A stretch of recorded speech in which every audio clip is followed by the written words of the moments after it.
আসসালামু আলাইকুম রহমতুল্লাহ। আমি কিছুদিন আগে কিছু পাখি ক্রয় করছিলাম।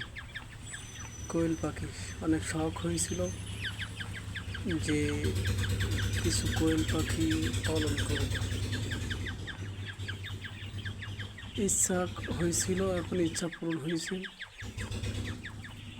কিছু পাখি নিয়েছিলাম, নেশার পরে এই বড়গুলো আগে নিয়েছিলাম, কিন্তু বয়স হয়েছে অনেক, কিন্তু এখনও ডিমে আসলো না।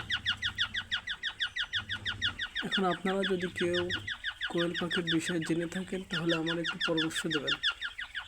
কি করলে ডিম পারবে, অথবা কি করলে পাখিগুলা সুস্থ থাকবে, ভালো থাকবে, ভালো মতন ডিমে আসবে, এগুলো আমার একটু পরামর্শ দিবেন যারা জানবেন।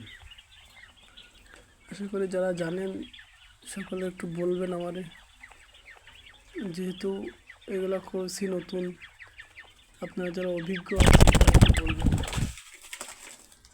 যে কেমন করলে, কেমন ট্রিটমেন্ট দিলে পাখিগুলো ভালো থাকবে, সুস্থ থাকবে, একটু বলবেন আমাদের দয়া করে। তাহলে সকলে ভালো থাকেন। আসসালামু আলাইকুম।